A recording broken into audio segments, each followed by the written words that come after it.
তুমি হাউমাউ করে পাগলের মতো কান্না করছো কেন? কি কারণ? তাও আবার কবরের সামনে বসে। ওই ব্যক্তি বলল, আমি এমন অন্যায় করেছি, এমন অপরাধ করেছি, যে অপরাধ আমার আল্লাহ আমাকে মাফ করবেন না। বলে, তুমি কি এমন অপরাধ করেছো যে অপরাধ আল্লাহ ক্ষমা করবেন না? ওই ব্যক্তি কোনো উত্তর দিল না, হাউ মাউ করে কান্নাকাটি করতে লাগলো। ওমরে ফারুক রাদিয়াল্লাহু তাআলা আনহু ওই ব্যক্তিকে কিছু না বলে সোজা রাসূলুল্লাহ সাল্লাল্লাহু আলাইহি ওয়াসাল্লামের দরবারে চলে গেল। গিয়ে বলল, ইয়া রাসূলুল্লাহ, এমন একজন ব্যক্তিকে দেখে আসছি কবরের পাশে বসে বসে কান্না করছি, আর তাকে জিজ্ঞাসা করছি, সে এই উত্তর দিচ্ছে। রাসূলুল্লাহ সাল্লাল্লাহু আলাইহি ওয়াসাল্লাম বললেন, ঠিক আছে, তাকে আমার কাছে ডেকে নিয়ে আসো। ওমর আসলেন, এসে বললেন, তোমাকে আল্লাহর নবী ডাকছেন। আল্লাহর নবীর নাম শোনা মাত্র সে উঠে আল্লাহর নবীর দরবারে হাজির হয়ে গেল। আল্লাহর নবী জিজ্ঞাসা করলেন, কি ব্যাপার, তুমি কবরের সামনে বসে এইভাবে হাউমাউ করে কান্না করছো কেন? তখন ওই ব্যক্তি বলল, ইয়া রাসূলুল্লাহ, আমি এমন অন্যায় করেছি, এমন অপরাধ করেছি, যে অপরাধ আমার আল্লাহ আমাকে মাফ করবেন না, ক্ষমা করবেন না। আল্লাহ রাসূল জিজ্ঞাসা করলেন, আল্লাহ রাসূল তাকে বললেন, আচ্ছা বলো তো, তোমার অপরাধ বড় নাকি আল্লাহর আরশ বড়? ওই অপরাধী ব্যক্তি বলল, ইয়া রাসূলুল্লাহ, আল্লাহর আরশের চাইতে আমি যে অপরাধ করেছি সেই অপরাধ আরো বড়। ওই ব্যক্তিকে আল্লাহ রাসূল জিজ্ঞাসা করলেন, তোমার অপরাধ বড় নাকি আল্লাহর কুরসি বড়? ওই ব্যক্তি বলল, ইয়া রাসূলুল্লাহ, আমি যে অপরাধ করেছি আল্লাহর কুরসি থেকেও আমার অপরাধ অনেক বড়। রাসূলুল্লাহ সাল্লাল্লাহু আলাইহি ওয়াসাল্লাম বললেন, কি ব্যাপার, তুমি কি শিরিক টিরিক করলা নাকি? কারণ শিরিকের গুনাহ তো ভয়ঙ্কর গুনাহ, শিরিকের গুনাহ তো আল্লাহ মাফ করেন না। ওই ব্যক্তি বলল, ইয়া রাসূলুল্লাহ, না না, আমি আল্লাহর সাথে কোনো শিরিক করি নাই। আল্লাহ রাসূল জিজ্ঞাসা করলেন, তাহলে তুমি কি গুনাহ করেছো, আমাকে বিস্তারিতভাবে খুলে বলো। ওই ব্যক্তি বলল, ইয়া রাসূলুল্লাহ, ইয়া হাবিবাল্লাহ, আমি আল্লাহ রাব্বুল আলামিন বলছেন, হে ঈমানদাররা, কুতিবা আলাইকুমুস সিয়াম, তোমাদের উপর রোজাকে ফরজ করা হয়েছে। কামা কুতিবা আলাল্লাযীনা মিন ক্বাবলিকুম, যেমনি ভাবে ফরজ করা হয়েছিল তোমাদের পূর্বে গত হয়ে যাওয়া উম্মতদের উপর। তোমাদের উপর ফরজ করেছি, তোমাদের আগে গত হয়ে যাওয়া উম্মতদের উপর আমি রোজাকে ফরজ করেছিলাম। তোমাদের উপর এবং তাদের উপর রোজাকে ফরজ করার পিছনে আমি আল্লাহর একটা উদ্দেশ্য, আর সেটা হলো রোজার মাধ্যমে তোমরা সবাই যেন মুত্তাকি হতে পারো। তো বলেন, যে ব্যক্তি চুরি করে কিন্তু আবার 5 ওয়াক্ত নামাজও পড়ে, রোজাও রাখে, যাকাতও দেয়, হজও করে, উমরাও করে, তাহলে ওই ব্যক্তিকে পরিপূর্ণ মুত্তাকি বলা যাবে? কথা বলেন, কোনো সুযোগ নাই। যে পরিপূর্ণ মুত্তাকি, যার মধ্যে 100তে 100 আল্লাহর ভয় আছে, সে দুনিয়ার কোনো আইনকে ভয় করবে না, দুনিয়ার কোনো পরাশক্তিকে সে ভয় করবে না, কোনো নেতাকে ভয় করবে না, ভয় করবে একজনকে, আর তিনি হচ্ছেন ঈমান আনার পর। একজন ঈমানদারের সবচেয়ে বড় সিফত, সবচেয়ে বড় গুণ যেটা অর্জন করা দরকার, সেটা হলো তাকওয়া নামক সিফত, তাকওয়া নামক গুণ।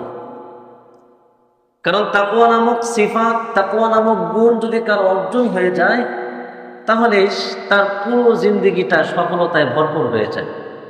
দুনিয়াতেও তার সফলতা, আখিরাতেও তার সফলতা। মুহতারাম হাজরিন,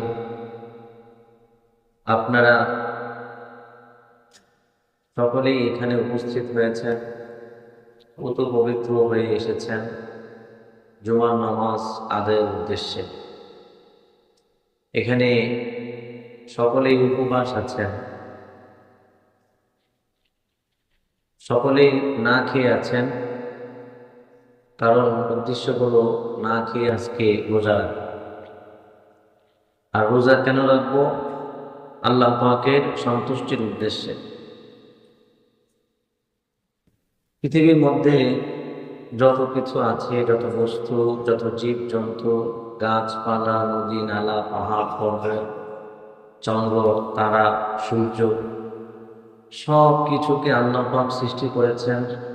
আল্লাহ পাক প্রত্যেকটা জিনিস অনর্থক সৃষ্টি করেননি। উদ্দেশ্যবিহীন আল্লাহ পাক কোনো কিছু সৃজন করেননি। যেটাকে আমরা মনে করি অনর্থক, এটা সৃষ্টি না করলেই পারতেন, কিন্তু আমি তো আপনি তো জানি না যে এটার মধ্যে আল্লাহ পাক কি কল্যাণ রেখেছেন। তো পৃথিবীর মধ্যে সব কিছুরই সৃষ্টির পিছনে একটা উদ্দেশ্য থাকে। আমরা এখানে এসেছি, আমাদের একটা উদ্দেশ্য আছে। আজকে আমরা সবাই উপবাস আছি, না খেয়ে আছি, তারও একটা উদ্দেশ্য আছে।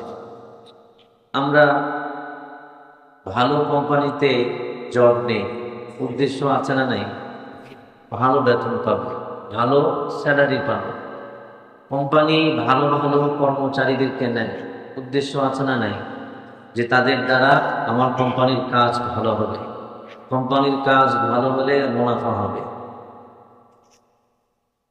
আমরা ছোটকাল থেকেই বিষয়ভিত্তিক পড়াশোনা করে থাকি, যে বড় হলে ডাক্তারি বিষয়ে পড়াশোনা করে ডাক্তার হব, ইঞ্জিনিয়ারিং পড়াশোনা করে ইঞ্জিনিয়ার হব, বিজ্ঞান বিষয়ে পড়াশোনা করে বিজ্ঞানী হব, দ্বীনি বিষয়ে পড়াশোনা করে আলেম হব, হিফজ বিষয়ে পড়াশোনা করে হাফেজ হব। তো দুনিয়াবী শিক্ষায় যারা শিক্ষিত হচ্ছেন, প্রত্যেকেরই শিক্ষার পিছনে একটা মৌলিক উদ্দেশ্য থাকে। দ্বীনি শিক্ষায় যারা শিক্ষিত হচ্ছেন, তাদেরও এই শিক্ষার পিছনে একটা উদ্দেশ্য থাকে। আমি এখানে ইমামতি করছি, খেতাবতি করছি, আমার একটা উদ্দেশ্য আছে। এই মসজিদের স্টাফ যারা এখানে চাকরিরত আছেন, চাকরির পিছনে তাদেরও একটা কি আছে? উদ্দেশ্য আছে। উদ্দেশ্যবিহীন কোনো কিছুই নাই দুনিয়াতে। এমনকি আমরা সৃজিত হয়েছি, আল্লাহ পাক আমাদেরকে সৃষ্টি করার পিছনেও একটা উদ্দেশ্য আছে। সূরা যারিয়াতের মধ্যে আল্লাহ বলছেন, ওয়ামা খালাকতুল জিন্না ওয়াল ইনসা ইল্লা লিয়াবুদুন। এটা আমরা সবাই জানি। আল্লাহ বলছেন, আমি জিন জাতি ও মানব জাতি সৃষ্টি করেছি কেবলমাত্র আমার ইবাদত করার জন্য। তো স্বয়ং আমরা সৃষ্টি হয়েছি, সৃজিত হয়েছি একটা উদ্দেশ্যকে সামনে নিয়ে, আর সেটা হচ্ছে আমরা আল্লাহর ইবাদত করব। আর আল্লাহ রাব্বুল আলামিন বলছেন যে তোমরা কেন ইবাদত করবা? ইবাদত করার পিছনে একটা উদ্দেশ্য আছে।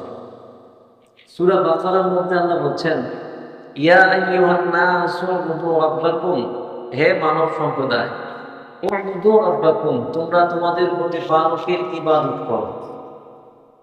আল্লাযী খালাকাকুম, যিনি তোমাদেরকে সৃষ্টি করেছেন। লাআল্লাকুম তাত্তাকুন, তোমরা ইবাদত কেন করবা? যাতে করে ইবাদতের মাধ্যমে তোমরা সকলেই তাকওয়া অর্জন করতে পারো। আমরা এখন রমজান মাসে আছি, আজকে দ্বিতীয় রোজা আমরা রেখেছি। তো এই যে আল্লাহ পাক 30 দিন ব্যাপী রোজার বিধান দিয়েছেন, অযথায় দিয়েছেন? উদ্দেশ্যবিহীন দিয়েছেন? না। আমরা এই যে উপবাস থাকছি, এতে করে কি আল্লাহর কোনো লাভ হচ্ছে? আল্লাহর তো কোনো লাভ লসের কোনো হিসাব আল্লাহর কাছে নাই। লাভ লসের হিসাব আমাদের কাছে। রোজা রাখলে আমাদের লাভ, না রাখলে আমাদেরই লস। তো এই যে আমরা রোজা রাখছি, ইফতারি করছি, সেহরি খাচ্ছি, তারাবির নামাজ আদায় করছি, নফল নামাজ বেশি বেশি আদায় করছি, দান সৎকার করছি, যাকাত দিচ্ছি, উমরা করছি, এই যে রমজান মাসে এত আমল করছি, কোরআন তেলাওয়াত করছি, এই সব কিছু করার পিছনে উদ্দেশ্য একটাই, আর সেটা হলো আল্লাহ পাক বলছেন, এই যে রোজার মাস তোমাদেরকে আমি দিয়েছি, উদ্দেশ্য একটা, এই রমজান মাসে তোমরা রোজার মাধ্যমে, ইবাদতের মাধ্যমে তাকওয়া নামক গুণ যেন অর্জন করতে পারো। আল্লাহ পাক সূরা বাকারার 183 নম্বর আয়াতের মধ্যে বলছেন, ইয়া আইয়ুহাল্লাযীনা আমানু কুতিবা আলাইকুমুস সিয়াম কামা কুতিবা আলাল্লাযীনা মিন ক্বাবলিকুম লাআল্লাকুম তাত্তাকুন। আল্লাহ রাব্বুল আলামিন বলছেন, হে ঈমানদাররা, কুতিবা আলাইকুমুস সিয়াম, তোমাদের উপর রোজাকে ফরজ করা হয়েছে, কামা কুতিবা আলাল্লাযীনা মিন ক্বাবলিকুম, যেমনি ভাবে ফরজ করা হয়েছিল তোমাদের পূর্বে গত হয়ে যাওয়া উম্মতদের উপর। তোমাদের উপর ফরজ করেছি, তোমাদের আগে গত হয়ে যাওয়া উম্মতদের উপর আমি রোজাকে ফরজ করেছিলাম। তোমাদের উপর এবং তাদের উপর রোজাকে ফরজ করার পিছনে আমি আল্লাহর একটা উদ্দেশ্য, আর সেটা হলো রোজার মাধ্যমে তোমরা সবাই যেন মুত্তাকি হতে পারো, লাআল্লাকুম তাত্তাকুন, যাতে তোমরা মুত্তাকি হতে পারো। তাহলে এই যে এত কষ্ট করছি, না খেয়ে উপবাস থেকে রোজা রাখছি, তারাবির নামাজ পড়ছি, আরো কত ইবাদত করছি, উদ্দেশ্য একটা, আর সেটা হলো মানুষ যেন মুত্তাকি হতে পারে, তাকওয়া অর্জন করতে পারে। আল্লাহ রাব্বুল আলামিন ৮০ বারের চাইতেও বেশি তাকওয়ার কথা কুরআনুল কারীমে উল্লেখ করেছেন। রাসূলুল্লাহ সাল্লাল্লাহু আলাইহি ওয়াসাল্লাম বলেন, তাকওয়াল্লাহি রাসু কুল্লি হিকমা, যে তাকওয়া এটা হচ্ছে মানব জীবনের মূল ভিত্তি। ঈমান আনার পর একজন ঈমানদারের সবচেয়ে বড় সিফত, সবচেয়ে বড় গুণ যেটা অর্জন করা দরকার, সেটা হলো তাকওয়া নামক সিফত, তাকওয়া নামক গুণ। কারণ তাকওয়া নামক সিফত, তাকওয়া নামক গুণ যদি কারো অর্জন হয়ে যায়, তাহলে তার পুরো জিন্দেগিটা সফলতায় ভরপুর হয়ে যায়। দুনিয়াতেও তার সফলতা, আখিরাতেও তার সফলতা, এবং আল্লাহ পাক যে তাকে সৃষ্টি করেছেন, এই সৃষ্টির সফলতাও হয়ে যায়।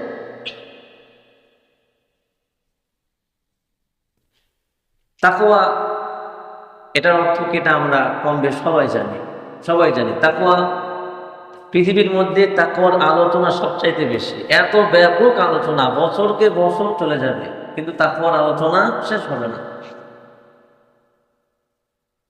হযরত আলী রাদিয়াল্লাহু তাআলা বলছেন যে তাকওয়া 4 জিনিসের নাম।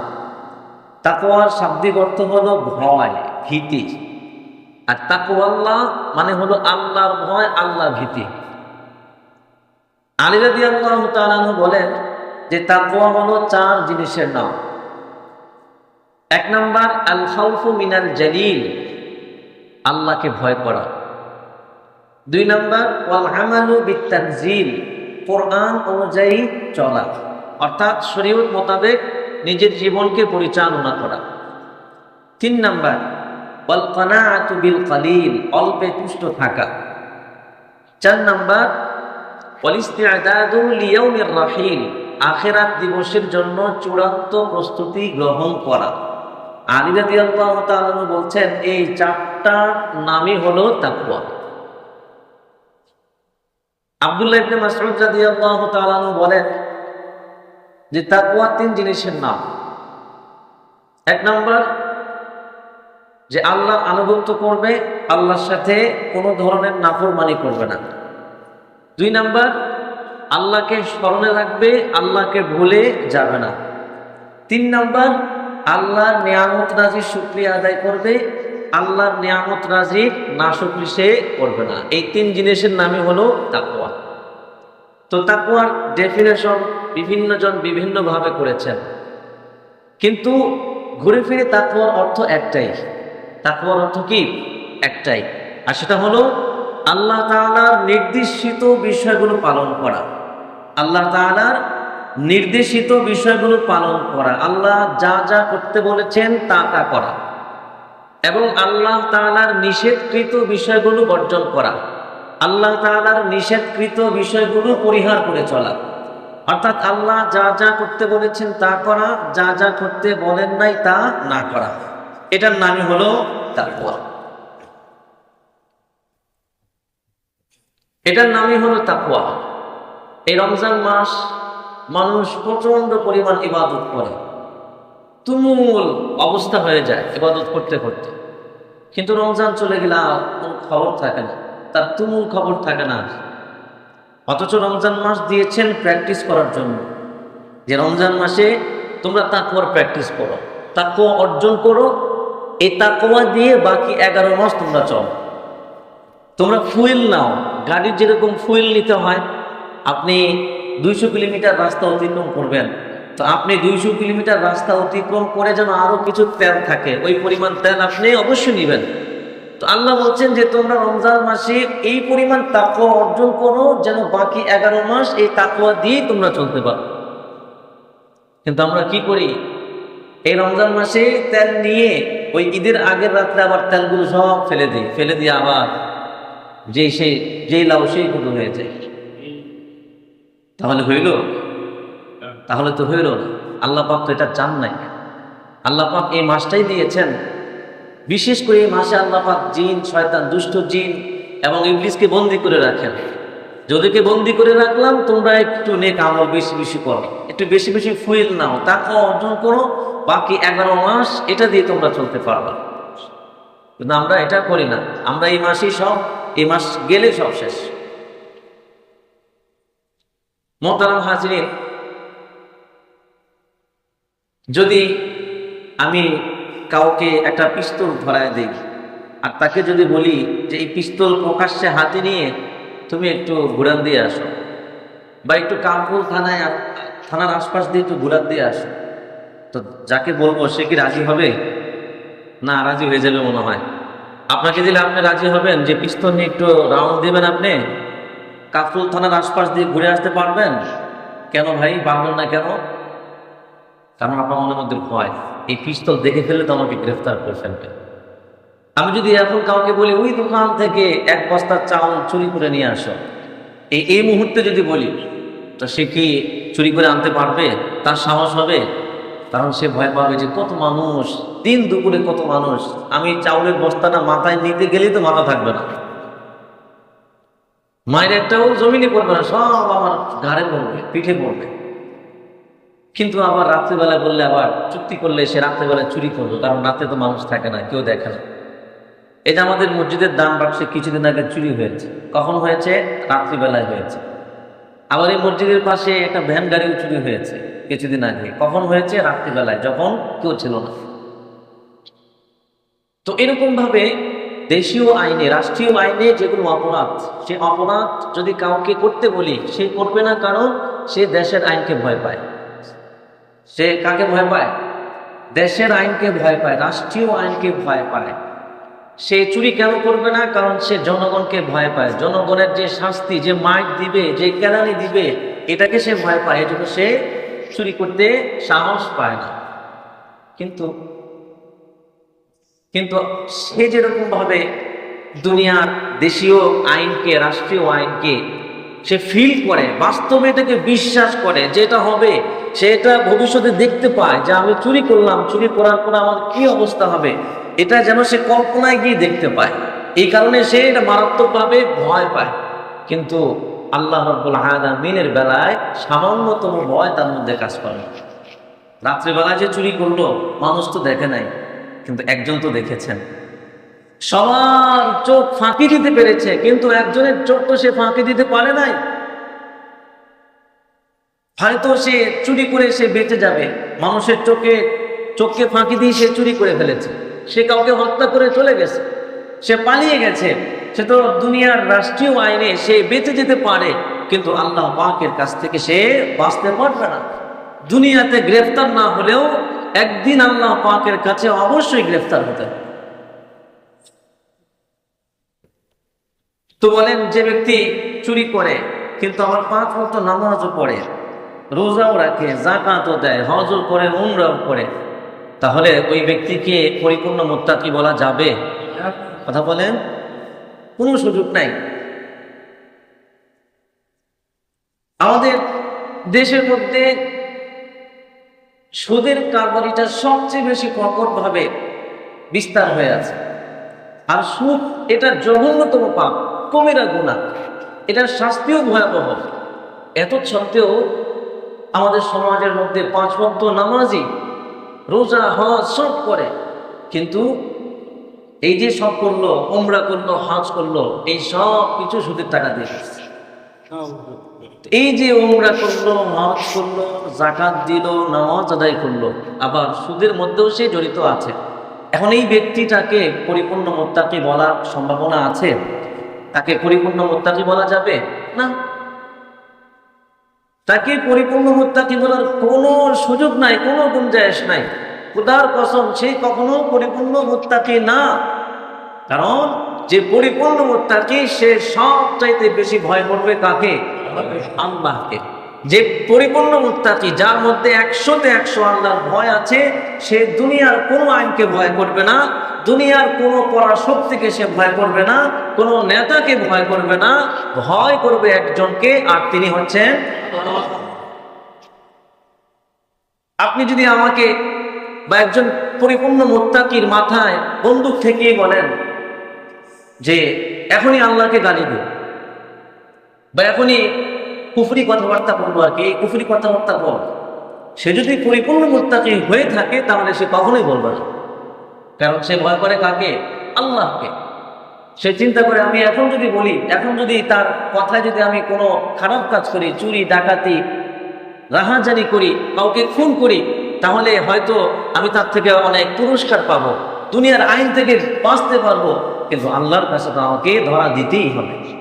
তাহলে কেমন যেন সে দুনিয়ার যে শাস্তি, এই শাস্তির যে ফিলিংস, এটার চাইতেও আল্লাহর কাছে যে তার দাঁড়াতে হবে, আল্লাহর শাস্তির যে ফিলিংসটা, এটা তার দিলের মধ্যে কঠোরভাবে বিস্তার করে আছে।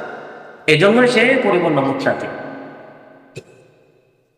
তো আল্লাহ রাব্বুল আলামিন এই তাকওয়া অর্জনের জন্য এই মাস দেন নাই যে রমজান মাসে কি করবা, ইবাদত বন্দেগী করবা, আবার 5 ওয়াক্ত নামাজ পড়বা, হজ করবা, উমরা করবা, সাথে সাথে সুদি কারবারও করবা, সাথে সাথে চুরিও করবা, সাথে সাথে ডাকাতিও করবা, দুর্নীতিও করবা, টেন্ডারবাজিও করবা, চাঁদাবাজিও করবা, সব করবা, এতিমের সম্পদ আত্মসাৎ করবা।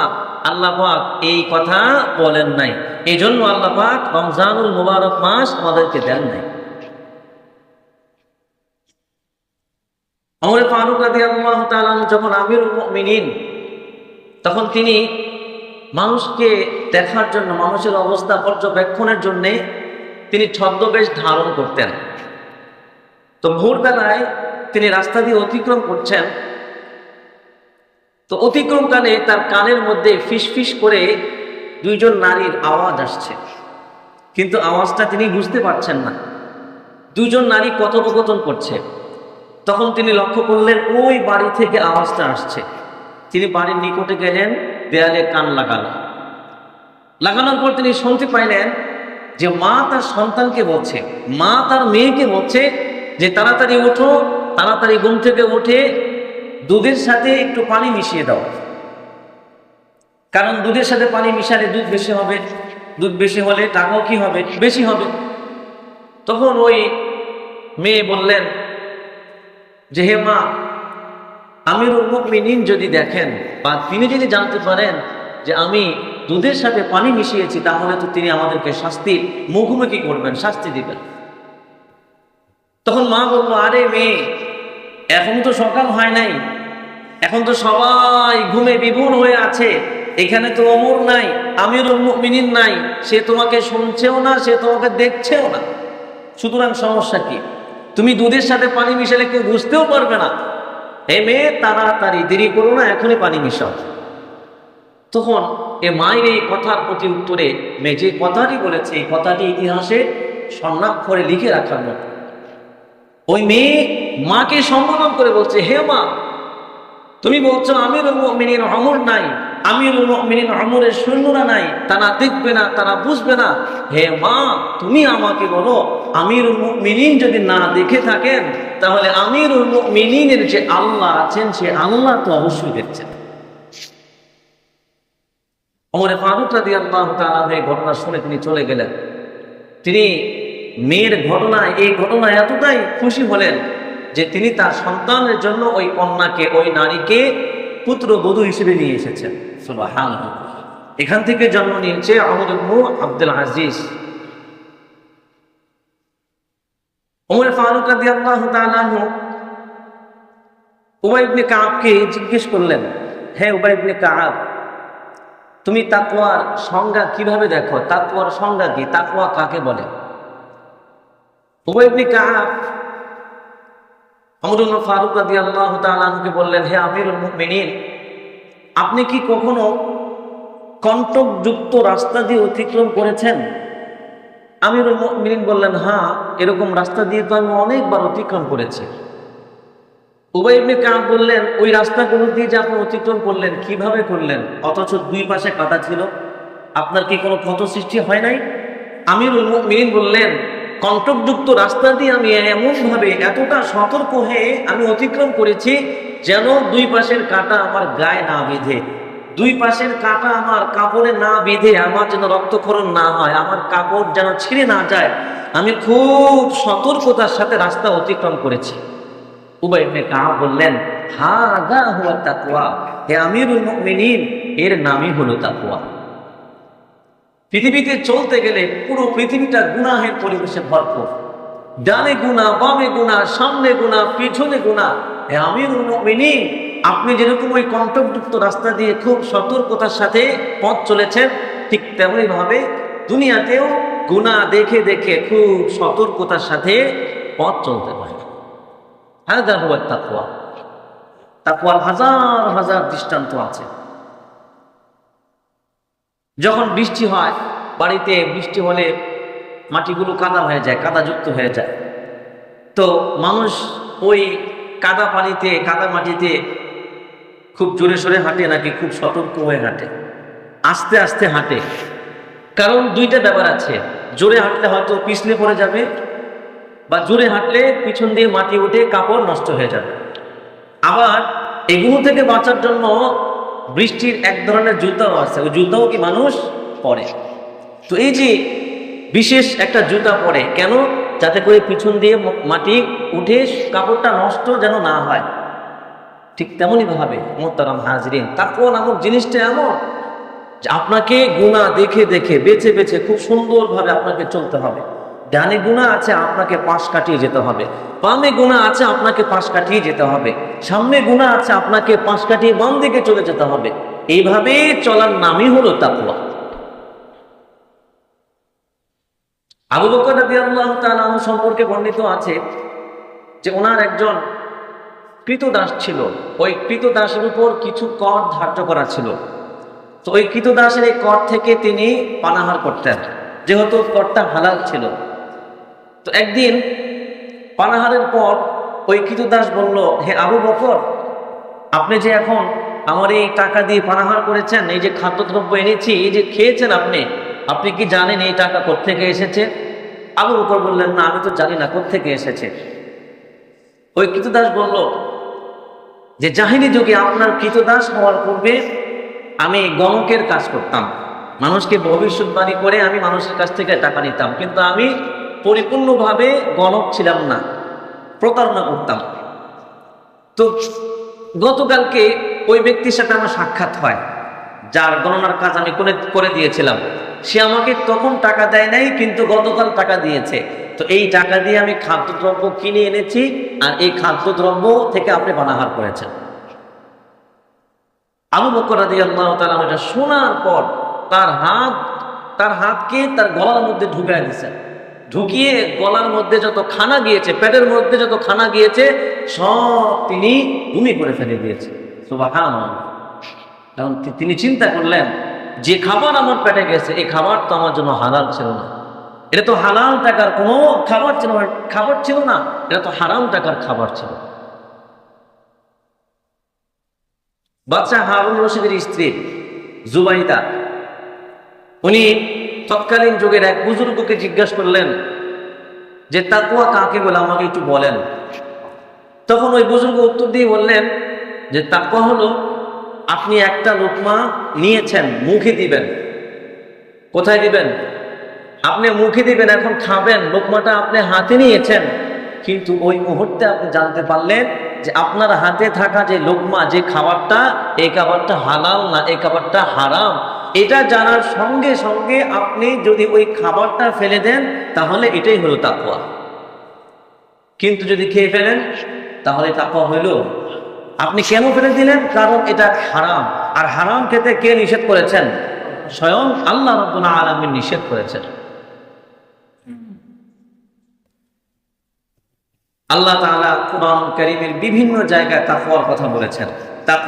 তাকওয়ার কি পুরস্কার, তাকওয়া অর্জন করলে মানুষের কি উপকারিতা হবে, কি লাভ হবে, বিস্তারিত আল্লাহ পাক বলেছেন, লম্বা আলোচনা। আল্লাহর কাছে মানুষ যে মর্যাদা পাবে, আল্লাহর কাছে মর্যাদা প্রাপ্তির সবচাইতে বড় মাধ্যমই হলো তাকওয়া।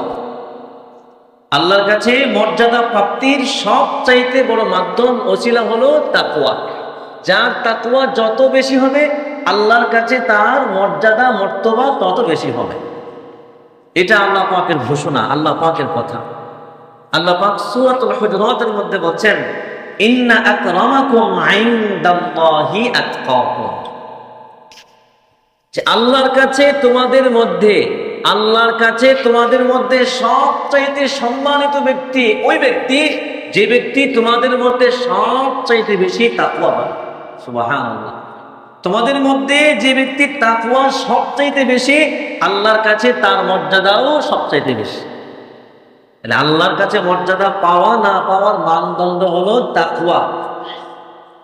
এই যে ইবাদত করি, হারাম খাই, ইবাদত করলে আমাদের ইবাদতগুলো আদা হয়ে যায়, কিন্তু আল্লাহর কাছে কবুল হয় না। আর ইবাদত করলে যে পুরস্কার, এই পুরস্কারও আল্লাহর কাছে নির্ধারিত হয় না, এই পুরস্কার আল্লাহ পাক দিবেন না। দোয়া করলে দোয়াও কি হবে না? কবুল হবে না। কারণ ইবাদত কবুল হওয়ার পূর্ব শর্তই হলো হালাল ভক্ষণ করা। এই কথাটা যেন আমরা ভুলে যাই। দুনিয়ার মোহে পড়ে অনেক টাকা দেখে, বেনিফিট দেখে, মুনাফা দেখে, যে সুদের লেনদেন করলে দেখি এখানে অনেক লাভ, আমরা দেদারসে সেখানে ঢুকে যাই, ধোকায় পড়ে যাই, মোহে পড়ে যাই, লোভে পড়ে যাই। অথচ এই টাকা ইনকাম করে যে আমি খাইলাম, পড়লাম, আমার ইবাদত করলাম, রোজা আদায় করলাম, হজ করলাম, ওমরা করলাম, কোনোটাই তো আল্লাহর কাছে কবুল হচ্ছে না। দুনিয়ার থাকবো আর কয়দিন, যে কোনো সময় চলে যেতে হবে। মুহতারাম হাজিরিন, এই তাকওয়াটাই আল্লাহ পাক চাচ্ছেন, যে তাকওয়া থাকলে পরে আপনি ঘরের মধ্যে দরজা বন্ধ করে পাপ করতে আপনি ভয় পাবেন। দরজা বন্ধ করেছেন, পাপের সব সরঞ্জামাদি আপনার কাছে উপস্থিত, কিন্তু তখনও আপনি চিন্তা করলেন, আপনার মনের মধ্যে শিহরণ জাগলো, ভয় জাগলো, ভিতরটা কেঁপে উঠলো, মানুষ তো আমাকে দেখতেছে না, কিন্তু আমি এখন পাপটা করলে একজন তো আমাকে দেখবেন, তিনি তো আমাকে ছাড়বেন না। মানুষের কাছে গ্রেফতার না হলেও, মানুষের কাছে জবাবদিহিতা করতে না হলেও, ওনার কাছে তো আমার জবাবদিহিতা করতে হবে। মোহতারাম হাজরিন, বলছিলাম যে দুনিয়ার আইনকে আমরা যেভাবে শ্রদ্ধা করি, যেই ভয় পাই, মানুষের জনগণের মাইনকে, শাস্তিকে আমরা যেরকম ভাবে ভয় পাই, এর চেয়ে হাজার গুণে ভয় পাওয়া দরকার কার আইনকে? আল্লাহ পাকের আইন। আল্লাহ পাক তো বলেছেন যে জাহান্নামের ইন্ধন হবে মানুষ। দুনিয়ার চুলা, দুনিয়ার আগুন আমরা জ্বালাই পাতা দিয়ে, লাকড়ি দিয়ে, কাঠ দিয়ে, পাথর দিয়ে, কয়লা দিয়ে। আল্লাহ বলছেন জাহান্নাম আমি জ্বালাবো দুইটা বস্তু দিয়ে, একটা হলো মানুষ, আরেকটা হলো পাথর। জাহান্নামের আগুন খুবই ভয়ঙ্কর।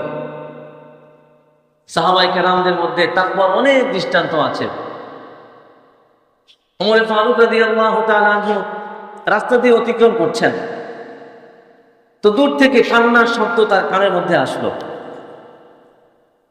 তো তিনি দেখতে লাগলেন যে কান্নার শব্দটা কোন দিক থেকে আসতেছে। তো তিনি হাঁটতে হাঁটতে গিয়ে একটা কবরের পাশে গেলেন। কোথায় গেলেন? কবরের পাশে। তো কবরের পাশে গিয়ে তিনি দেখলেন যে সেখানে এক ব্যক্তি বসে বসে খুব কান্না করছে। এত জোরে জোরে কান্না করছে, এমন হয় না যে অন্যের কান্না দেখলেও নিজের কান্না চলে আসে? এরকম হয়, অন্যের কান্না দেখলে নিজেরও কি কান্না চলে আসে।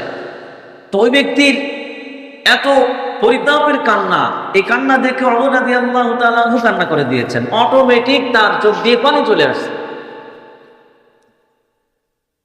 ওমর রাদিয়াল্লাহু তাআলা আনহু তাকে জিজ্ঞাসা করলেন, কি ব্যাপার, তুমি হাউমাউ করে পাগলের মতো কান্না করছো কেন? কি কারণ? তাও আবার কবরের সামনে বসে।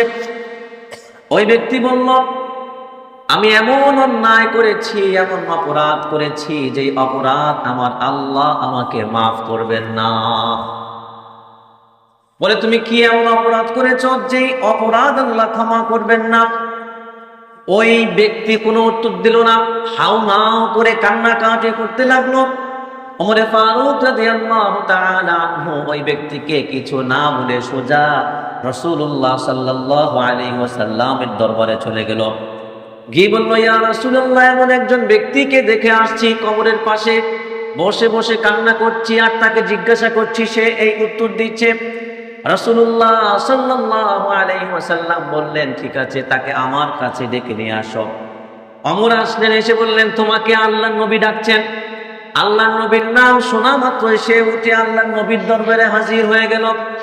আল্লাহর নবী জিজ্ঞাসা করলেন, কি ব্যাপার, তুমি কবরের সামনে বসে এইভাবে হাউমাউ করে কান্না করছো কেন? তখন ওই ব্যক্তি বলল, ইয়া রাসূলুল্লাহ, আমি এমন অন্যায় করেছি, এমন অপরাধ করেছি যে অপরাধ আমার আল্লাহ আমাকে মাফ করবেন না, ক্ষমা করবেন না। আল্লাহ রাসূল জিজ্ঞাসা করলেন, আল্লাহ রাসূল তাকে বললেন, আচ্ছা বলো তো, তোমার অপরাধ বড় নাকি আল্লাহর আরশ বড়? ওই অপরাধী ব্যক্তি বলল, ইয়া রাসূলুল্লাহ, আল্লাহর আরশের চাইতে আমি যে অপরাধ করেছি সেই অপরাধ আরো বড়। ওই ব্যক্তিকে আল্লাহ রাসূল জিজ্ঞাসা করলেন, তোমার অপরাধ বড় নাকি আল্লাহর কুরসি বড়? ওই ব্যক্তি বলল, ইয়া রাসূলুল্লাহ, আমি যে অপরাধ করেছি আল্লাহর কুরসি থেকেও আমার অপরাধ অনেক বড়। রাসূলুল্লাহ সাল্লাল্লাহু আলাইহি ওয়াসাল্লাম বললেন, কি ব্যাপার, তুমি কি শিরিক টিরিক করলা নাকি? কারণ শিরিকের গুনাহ তো ভয়ঙ্কর গুনাহ, শিরিকের গুনাহ তো আল্লাহ মাফ করেন না। ওই ব্যক্তি বলল, ইয়া রাসূলুল্লাহ, না না, আমি আল্লাহর সাথে কোনো শিরিক করি নাই। আল্লাহ রাসূল জিজ্ঞাসা করলেন, তাহলে তুমি কি গুনাহ করেছো, আমাকে বিস্তারিতভাবে খুলে বলো। ওই ব্যক্তি বলল, ইয়া রাসূলুল্লাহ, ইয়া হাবিবাল্লাহ, আমি একজন প্রফেশনাল কাফন চোর। ইয়া রাসূলুল্লাহ, আমি একজন প্রফেশনাল কাফন চোর। শত শত কাফন আমি চুরি করেছি। কোন মানুষকে যখন দাফন করে দেওয়া হয়, দাফন করে দেওয়ার পর রাত্রিবেলায় ওই কবর খুঁড়ে ওই ব্যক্তির গায়ে থাকা যে কাফনের কাপড় আছে, এই কাপড় আমি সব সময় চুরি করে নিয়ে যেতাম। আল্লাহ রাসূল বললেন, এটা তো খুব বেশি বড় গুনাহ না, যেটা আল্লাহ মাফ করবেন না। ওই ব্যক্তি বলল, ইয়া রাসূলুল্লাহ, এটার কথা বলছি না। আল্লাহ রাসূল বললেন, তাহলে কোনটার কথা বলছো? ওই কাফন চোর বলল, ইয়া রাসূলুল্লাহ, ইয়া হাবিবাল্লাহ, গতকালকে আমি রাত্রিবেলায় একটা কবর খুঁড়ে আমি একটা কাফন চুরি করব। দিনের বেলায় কবর দেওয়া হয়েছে, রাত্রিবেলায় আমি কবর খুঁড়ে আমি কাফন চুরি করব। কাফনের কাপড়টা আমি খুললাম, কাফনের কাপড় খুলে দেখলাম এইখানে কোনো পুরুষ মাইয়েত না। ইয়া রাসূলুল্লাহ, আমি দেখতে পাইলাম টক বগে যুবতী একটা নারী মরে আছে। ইয়া রাসূলুল্লাহ, আমার তো কাজ ছিল কাফনের কাপড় চুরি করে চলে আসা। ইয়া রাসূলুল্লাহ, কিন্তু যখন কাফনের কাপড়টা তার দেহ থেকে আমি সরিয়ে নিলাম, ইয়া রাসূলুল্লাহ, দৃশ্য দেখে নিজেকে আর কন্ট্রোল করতে পারি নাই, আমি ওই মাইয়েতের সাথে খারাপ কাজে লিপ্ত হয়ে গেছি। ইয়া রাসূলুল্লাহ, খারাপ কাজ যখন জৈবিক চাহিদা পূরণ হয়ে গেল, আমি কবর থেকে উঠে চলে আসতে লাগলাম কাফনের কাপড় সহকারে। যখনই আমি কবর থেকে উঠে হাঁটা শুরু করলাম, তখন কবর থেকে বিকট একটা আওয়াজ আসলো। ইয়া রাসূলুল্লাহ, আমার মনে হইল ওই কবরে থাকা নারীটাই আমাকে কি যেন বলছে। আল্লাহ রাসূল বললেন, তোমাকে সে কি বলেছে?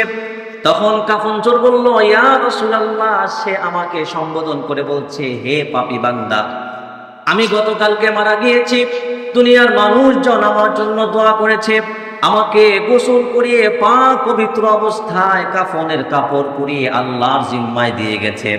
কিন্তু তুমি আমার সাথে কেমন খারাপ আচরণ করলা, তুমি আমার সাথে জিনার মধ্যে লিপ্ত হয়ে গেলা।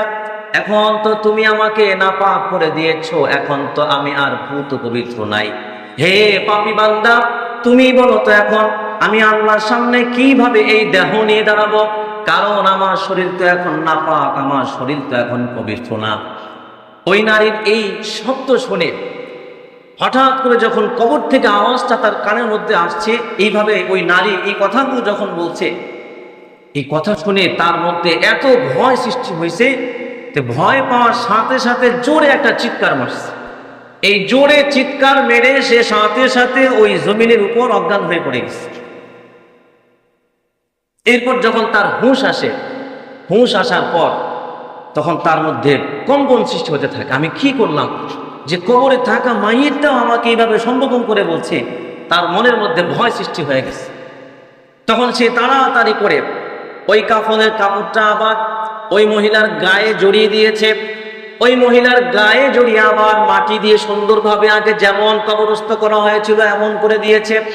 করে দেওয়ার পর ওই কবরের পাশে বসে বসে কান্না করছে, ইয়া রাসূলুল্লাহ, আমি এই পাপ কাজটা করেছি, এজন্য আমি বলেছি যে আমি এমন পাপ করেছি যেই পাপ আল্লাহ আমাকে মাফ করবেন না।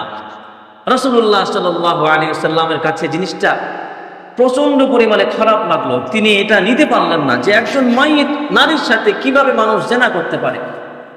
তো রাসূল তাকে ধিক্কার দিলেন, তুমি কি মানুষ? তোমার মধ্যে কি কোনো মনুষ্যত্ব আছে? একজন নারী, সে মরে গেছে, সে মুসলমান, সে এখন আল্লাহর জিম্মায়, মুনকার নাকির তার কাছে আসবে, তার এখন হিসাব নিকাশ হবে। তুমি কাপড়ের কাপড় চুরি করলে ভালো কথা, কিন্তু তুমি তার সাথে জেনাও করে ফেললে। রাসূলুল্লাহ সাল্লাল্লাহু আলাইহি ওয়াসাল্লাম তাকে দরবার থেকে বের করে দিলেন, যাও, তুমি আমার সামনে থেকে সরে যাও, তুমি আমার চোখের সামনে আসো না, তুমি নিকৃষ্ট পাপী। ওই ব্যক্তি হাওমাও করে কাঁদতে কাঁদতে চলে গেল আল্লাহ রাসূলের দরবার থেকে। কোথায় গেল? কাঁদতে কাঁদতে একা একে নির্জনে বনে জঙ্গলে চলে গেল। বনে গিয়ে সে কাঁদতে থাকলো।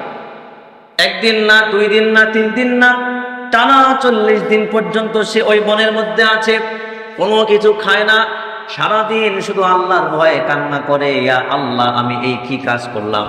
সারাদিন আল্লাহকে ডাকতে থাকা, আল্লাহ, আমি কি কাজ করলাম?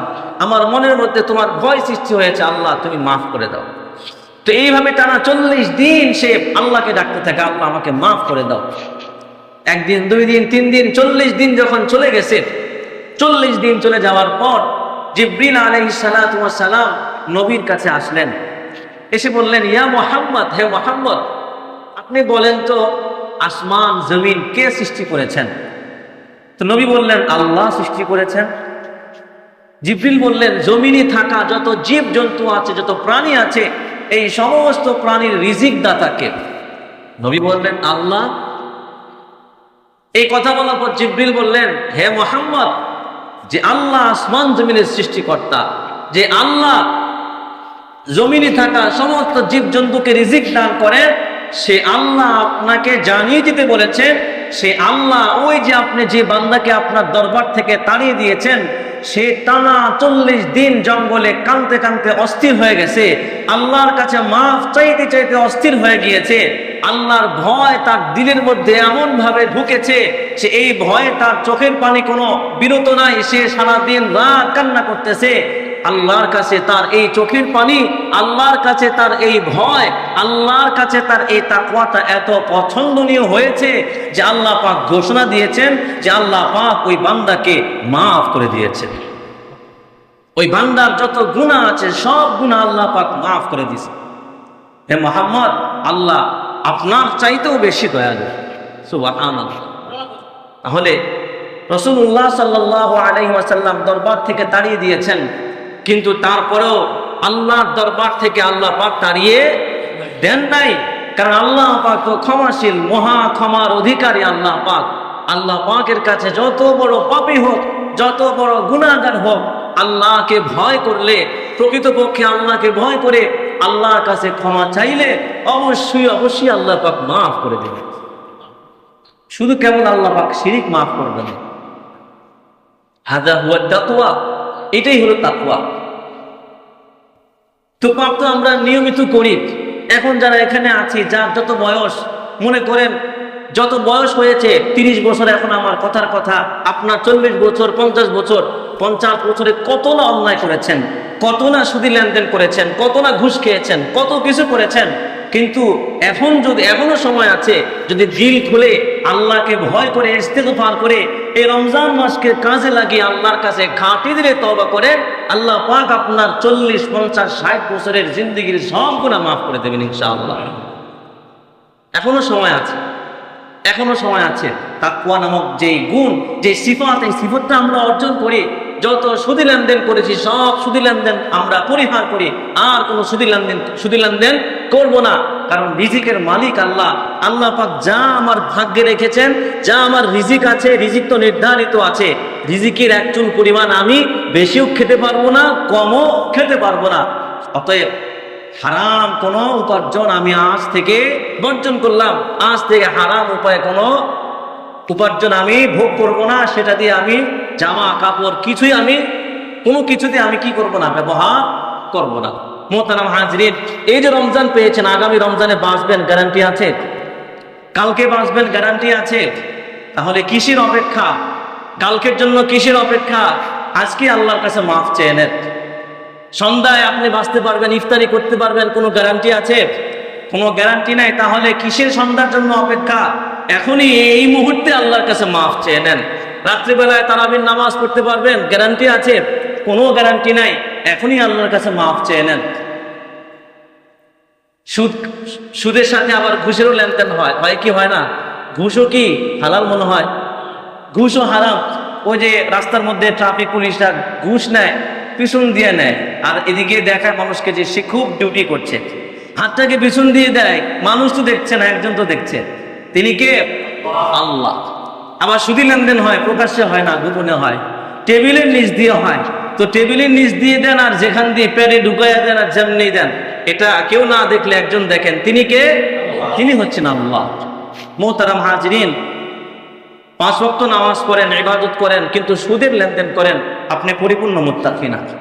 আল্লাহকে ভয় করেন, আল্লাহর ওয়াস্তে সুদি কারবারি ছেড়ে দেন।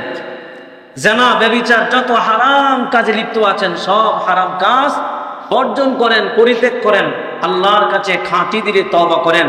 আল্লাহ রাসূল সাল্লাল্লাহু আলাইহি ওয়াসাল্লাম বলছেন যে মানুষের তাকওয়া থাকে এইখানে। কোথায়? এই যে কলবের মধ্যে। রাসূল হাদিসের মধ্যে আসছে, রাসূল 3 বার ইশারা করেছেন, আত্তাকওয়া হা হুনা, আত্তাকওয়া হা হুনা, আত্তাকওয়া হা হুনা। যে তাকওয়া বান্দার এইখানে থাকে, বান্দার এইখানে থাকে, বান্দার এইখানে থাকে। তাকওয়া এই আমা কাপড়ের মধ্যে না, এই টুপির মধ্যে না, এই চুলের মধ্যে না। আপনারা যে জামা কাপড় পরে এসেছেন, এই জামা কাপড়ের মধ্যে কোনো তাকওয়া নাই।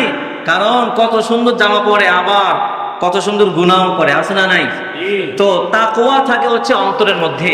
আর রাসূল বলেছেন যে বান্দা, যে আল্লাহ রাব্বুল আলামিন মানুষের জামা দেখবেন না, পোশাক দেখবেন না, খাবার দেখবেন না, বংশ কিছুই দেখবেন না, চেহারা সৌন্দর্য কিছুই দেখবেন না।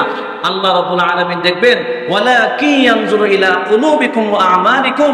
আল্লাহ পাক দেখবেন তোমাদের আমল এবং তোমাদের অন্তর। মোহতারাম হাজরিন, সর্বশেষ সকলের প্রতি উদাত্ত আহ্বান থাকলো যে আমরা ইতিপূর্বে যত পাপ করেছি, যত অন্যায় করেছি, সমস্ত অন্যায় থেকে আল্লাহর কাছে আজকের মধ্যেই খাঁটি দিলে মাফ চেয়ে নেই। আর দিনের মধ্যে গায়রুল্লাহর ভয় দূর করে শুধু কেবল আল্লাহর ভয়কে প্রতিস্থাপন করি, আল্লাহর ভয়কে হৃদয়ের মধ্যে গেঁথে নেই। তাহলে দেখবেন দুনিয়াতে আপনি সফল, আখিরাতেও আপনি সফল। রাষ্ট্রীয় আইনকে আমরা যেরকম ভাবে ভয় করি, তার চাইতে 1000 গুণে যেন আমরা আল্লাহর আইনকে, আল্লাহর শাস্তিকে আমরা ভয় করি, সেই প্রস্তুতি আমাদের গ্রহণ করতে হবে। আল্লাহ পাক তৌফিক দান করুন, বলুন আমিন।